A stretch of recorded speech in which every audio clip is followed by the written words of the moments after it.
Bonjour, bonsoir, papa, maman, Banani, sur la voie qui va descendre toujours servir du peuple.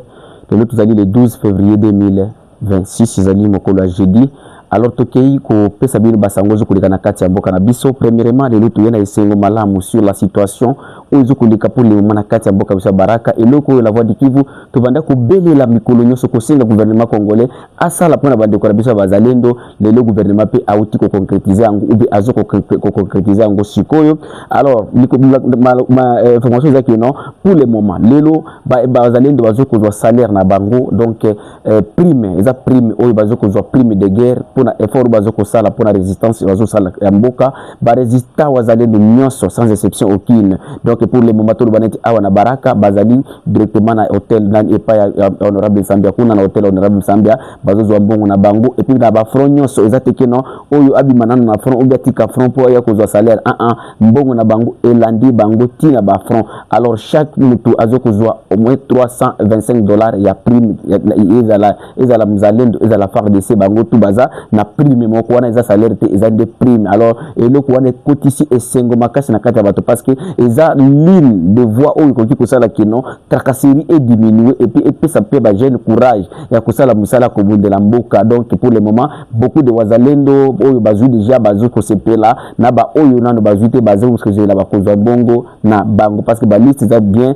et koti sans problème aucun et puis bazu kozwa ba bongo na bango sans fois makele ou bien makambo to zo kolekana ndenge vraiment to le grand merci et pas gouvernement central beaucoup continuer na makambo oyo parce que eza teke no bazo kaka lelo et plus bukata musala bazalendo bote ko sala eza makasi to landa video ndenge ba FARDC bazaki bote ko zwa mbongo ou ndenge bazo ko zwa mbongo ya prime na bango to landa. Voilà, maintenant c'est le tour de la compagnie QG 11e brigade défense principale. Voilà, le commandant d'unité est là. Le commandant d'unité est là, capitaine Masumboko est là. Voilà. Son secrétaire est là. Le capitaine assiste lui-même la paye de ces éléments. Il arrive, il se présente.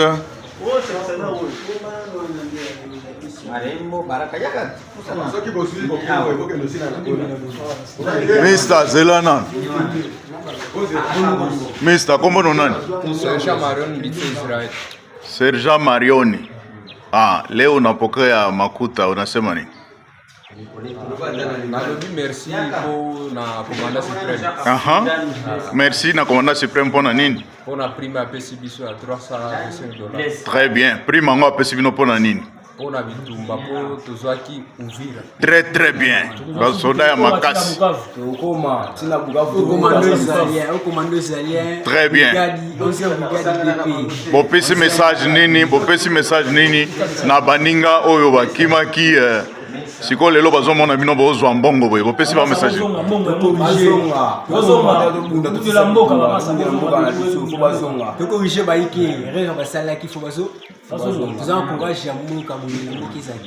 très bien. Très bien. Ola kisana no balare. Combien na mtu moko? Très bien. Très bien. Merci. 1, 2, 3, 4, 5, 6. Hey, Mwantombolo. Yeah.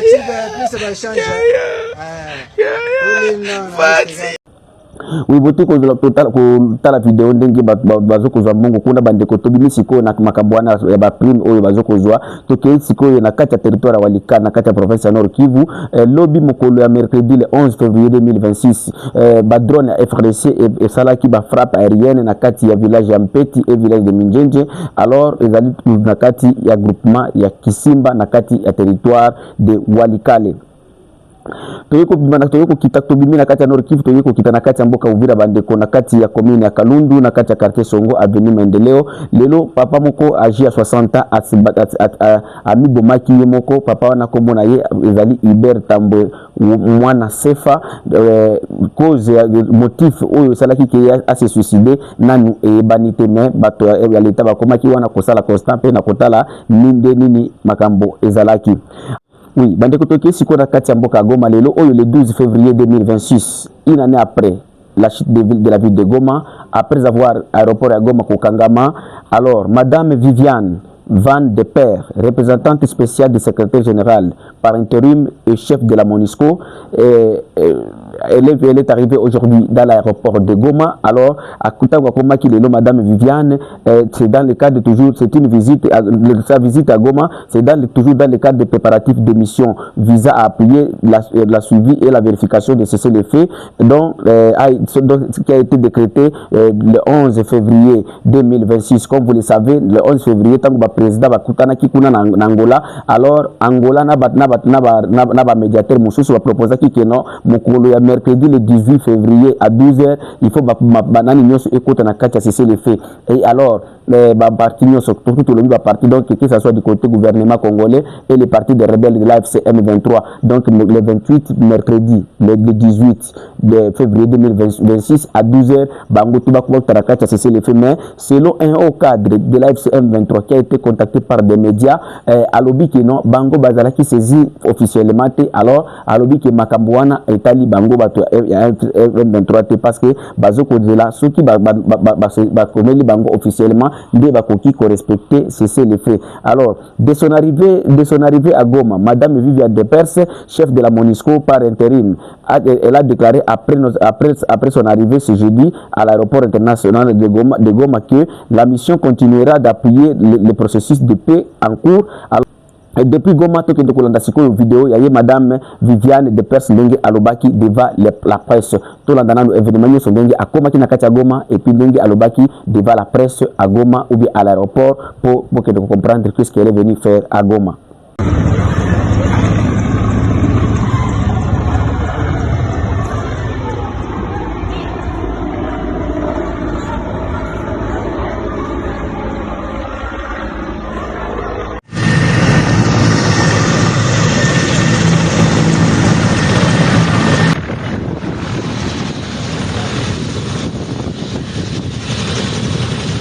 Mandat et de nos efforts visant à appuyer l'opérationnalisation du mécanisme de suivi et de vérification de cessez-le-feu. Il y a plus d'un an, le 26 janvier 2025, j'étais dans le dernier avion à atterrir à l'aéroport de Goma. Et aujourd'hui, je suis dans le premier hélicoptère à y atterrir à nouveau et j'espère que c'est le début de la réouverture progressive de cet aéroport de Goma au bénéfice de la population. Conformément à la résolution 2808 de 2025 du Conseil de sécurité, la MONUSCO est mandatée pour soutenir un cessez-le-feu permanent, notamment à travers sa participation et son appui au mécanisme conjoint élargi de vérification plus, MCVE+. La MONUSCO déploiera dans les prochains jours une première mission de reconnaissance aérienne à Uvira. Ma visite vise à échanger avec les interlocuteurs concernés et à faire avancer les préparatifs concrets, procédures de vérification, coordination, communication et conditions pratiques pour que le mécanisme fonctionne de manière crédible. La MONUSCO continuera d'appuyer le processus de paix en cours. L'appui au cessez-le-feu se fera de manière progressive en fonction des arrangements confirmés dans l'architecture convenue et des garanties de sécurité pour le personnel et les moyens des Nations Unies. Notre action restera strictement dans le cadre du mandat du Conseil de sécurité et dans le plein respect de la souveraineté de la République démocratique du Congo. Je vous remercie pour votre attention.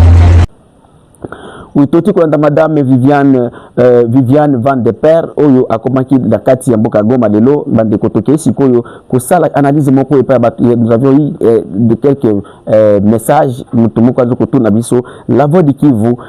Pourquoi dans vos émissions vous ne voulez pas condamner toujours les agresseurs?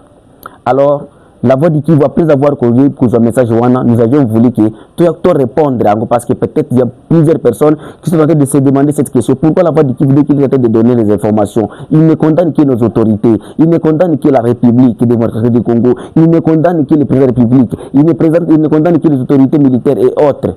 Mes très chers frères, mes très chers compatriotes, aujourd'hui, on va vous parler des faits. Hein? Donc, donc, ou bien des émotions instrumentalisées. Alors, premièrement, mes très chers frères, mes très chers compatriotes, dénoncer n'a jamais résolu, n'a jamais sauvé une vie. Parce que nous pouvons commencer à dénoncer chaque jour. Nous dénonçons depuis longtemps. Dès que vous allez dans nos émissions, de l'époque de Kabila, des débuts de l'agression, au début de la guerre, on dénonçait tous. Mais après avoir créé Kofanda, toujours qu'on dénonçait, mais qu'est-ce qui se passe? Est-ce que toujours qu'on sauve Mboka, toujours qu'on continue toujours qu'on na kati ya libulu? Alors, aucun Congolais ne peut ignorer pour le moment, mes très chers frères, hein, ce qui se passe à l'Est, les alliés secrétés, les alliés révélations, les alliés découvertes. Donc, ils ont toujours vivre. Alors, pourquoi vous imposez, dénoncer, au lieu que tu exiger que l'autorité n'a pas solution? Alors, dénoncer, la dénonciation existe à cas. Depuis les décennies, toujours qu'on dénonce, toujours qu'on loba, donc chaque jour, dans les médias, alors, va communiquer, les alliés, va communiquer, va condamnation, alors, va résolution, les Nations Unies, ils ont existé, et pourtant, du tout, ils ont continué toujours. Hein? Alors, massacre, batazo ko kufa chaque jour. Batazo ko kino, batazo ko tika bandako. Alors, je ne crois pas si qui mène à Bisso et qui koya n'andenge ko dénoncer, n'andenge ko kidena Occident, les États-Unis, l'Amérique et quoi que notre kende. Parce que ngai selon la conviction ngai, ezali illusion dangereuse tozo ko sala. Au lieu ko s'engager, au lieu ko mobiliser bato, au lieu ko mobiliser ba moyens, au lieu ko zala sincère devant notre peuple et devant la République pour que to défendre Mboka, biso banda ko fanda kaka n'andenge ko dénoncer. Alors, ces conflits nakoki ko comparer en neti foyer conjugal ndako entre moi si na mobali. Alors soki moi si na mobali balingi ko yokana te na kati ya ndako po batia kimé na kati ya ndako, même si boyena ba pasteur, même si boyena ba évêque, même si boyena ba cardinal, oyena cardinal, oyena banani, même si oyena nani bakoya basangisi bino basambeli soki bakei obandi ko bunda lisusu. Alors, bokei bobegi basage ya village. Bangi baye ba conseiller bino, mais après bango ko kende obandi susu ko bunda lisusu. Hein? Alors, je pense que ba esprit ya patriote, les patriotes neti ngai ba ko comprendre ngai facilement. Mais les sentimentalistes ba ko comprendre te.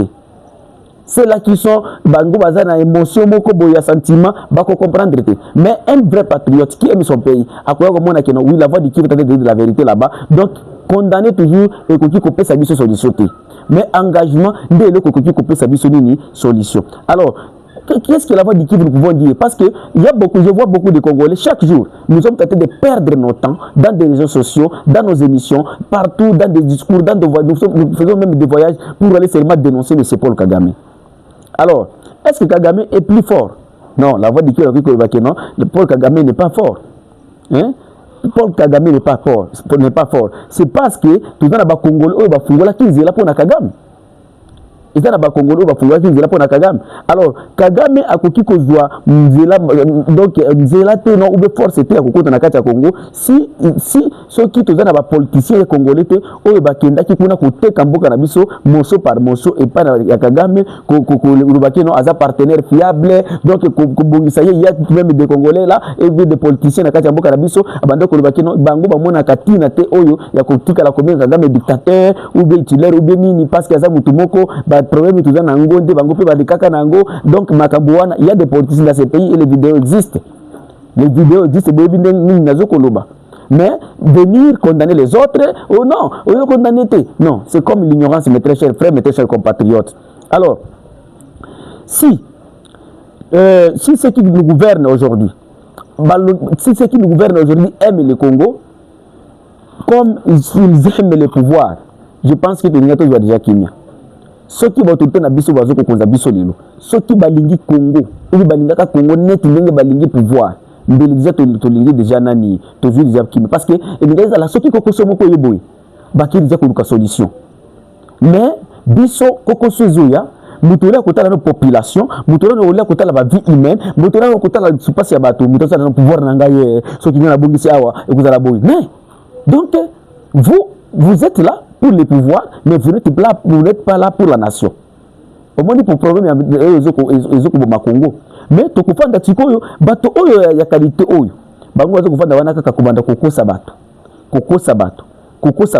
Est-ce que vous savez que cette guerre dont nous sommes en train de traverser sur l'Est est comme un business? Cette guerre, pour le moment, c'est un business. C'est un rente politique. C'est un alibi pour l'échec des autres. Là, c'est les gens qui ont échoué de gouverner, de gouverner les entités de la nation. Mais à cause de la nime, c'est la guerre, agression. Il y a même, vous avez vu les détournements qui se passent à Kinshasa. Il y a des détournements chaque jour. Mais les détournements, on va justifier. Non, bon, on va faire un effort de guerre. Les lois, ils vont déconner la vie, ils vont faire un autre bon. Même bon, ils connaissent ce oyo. Bon, on va faire okuta na mona ki soki mutu moko ya nani ya entreprise moko ya l'état DG moko boye ministre ya transport a komelie azoko yoko répondre ministre que non nazoko contribuer pour un effort de guerre. Donc la guerre oyo is a business et puis na lo bakango chaque jour guerre oyo za na bato awa na mboka biso ka baraka awa bazoko tunga bandako ya plus de $2 millions na bitumba période ya bitumba mais il y a pour ajoki ko ka poste moko boye mais kala avaki akota na kati ya politique azani tingai mais pour le moment azoko tunga ndako plus de $2 millions.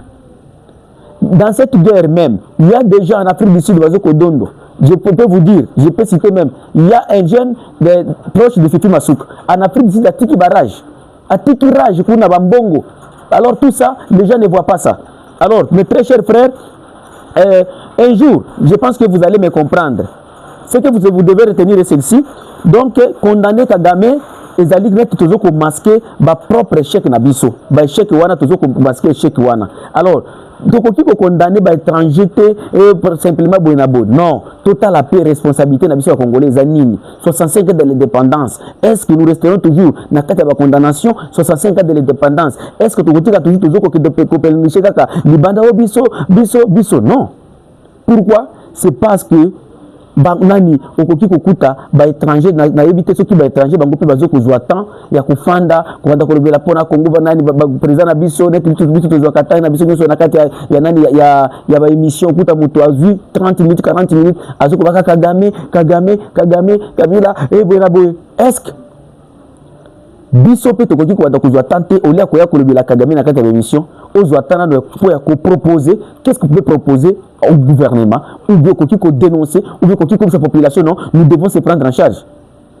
Et est-ce que banani na biso ba voisine na biso sabino est-ce que va besoin tamper à kolobela mboka mususu non pour na nini pour ba président na bango osala mboka na bango Kagame soko ke pa na ye azabiza makamona ye soko ke na Uganda bazabiza makamona bango soko ke na Tanzanie en Angola en Afrique du Sud d'autres soko d'Afrique du Sud nani Angola pour nani pour gouvernance qu'on les a bien você je l'Angola nous besoin la danga kuna bandeko ba Angola nous batu comme ça kuna besoin gouvernance c'est bien bazo président na bango azoko luka bazangi eloko asali boye ceux qui politique za boya bongisi mais biso chaque jour ko de ko la kaka pa bato biso kaka pona nini total la problème des na kati anda kuna biso moko.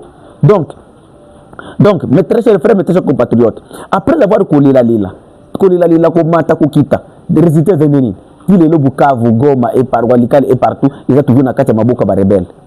Et nous sommes toujours dans la guerre. Toujours au chaque jour. Mais ici chez nous, dans les hauts plateaux, c'est toujours des balles. À Ouvira, insécurité, Baraka, insécurité. Pourquoi? Tandis que toujours qu'on tourne le monde de mobile, toujours qu'on est la lille. Donc moi je ne vois pas l'importance de rester ou de perdre mon temps chaque fois en train de dénoncer ou bien de pernicher sur les réseaux sociaux. Oh nous, Kagame. Non, moi je vais m'attaquer précisément à mes autorités que j'avais votées. Parce que lorsque j'avais voté, lorsque j'étais devant les urnes, alors j'étais là pour aller chercher la solution. Et les gens qui me sollicitaient de les donner la voix, ils m'avaient dit ceci, que ceux qui opposent biso, opposent bolamu ya Congo. Et surtout mutoye qui n'ont pas na comme mokonzi na bino. Donc azana solution eloko wana. Ils étaient que non ceux qui mutu siko ya komi wana ndaba to kuka siko solution. Non. Et ceux qui omoni qui attaquent moko yé. Papa, engagez-vous. Mobala le la kate. Nous sommes des gens qui se donnent. Même le problème est mike oh. Je n'ai pas vraiment l'habitude d'aller les pas battre. Ou ba so yibinga ba yebi. Oh ba yebi. Même ceux qui na zangi. Na yebi to Nzambeka kakopesa wamani mtu kwa aya aideyo okay mais ozoko sala ne fort na yo moko izate kino to bande kufanda tozokolela tozokomata oh parce que non hein alors bande ko nanga yele ko tokoki ko sana kati ya mboka oyo ezaka ka ko vivre ensemble et puis ko lo ba vérité ba ko ndabiso batala comment ko tia bato ensemble et puis bazala na mwandambo ya ko lebela bato vérité parce que dans ce monde dans ce pays il y a des accords qui ont été signés hein. Alors, les causes réelles de cette guerre, mes chers frères, est bani. Et si la cause réelle est bani. Donc, bactérie principale de la guerre est bani. Alors, ce qui bactérie principale de la guerre est bani. Oui, qui met la carte en boka nabiso, et que vous êtes États-Unis, et que vous êtes Europe, et que vous êtes dans la carte de pays régionaux, oh, ndengeni, lumumba aloba que non, histoire à Congo, comme manabiso moko, ba congolais. Alors, qu'est-ce qu'on peut faire? C'est à nous, le peuple congolais, d'interpeller avec courage, d'interpeller ce que va politicien nabiso, base de responsabilité na bango interne, base de courage politique, et baye bakeno, bango de bakoki ko sala nini, pour na kutungira biso mboka nabiso. Alors, tout ça, c'est à nous aussi la population de mettre une pression pour na kusenga ki tous les politiciens na biso ba pesa biso une paix durable et ko sala ki tout ça la bilanga na biso tout ça la activité na biso yango wana bande ko nangai vraiment banani oya ko dénoncer et ko sunga biso atane loko moko et ils avaient la voix de qui la voix de sans voix toujours au service du peuple. Numéro c'est zawana ils 43 85 88 0833 0 monsieur c'est zawana 082 40 42 600. Merci.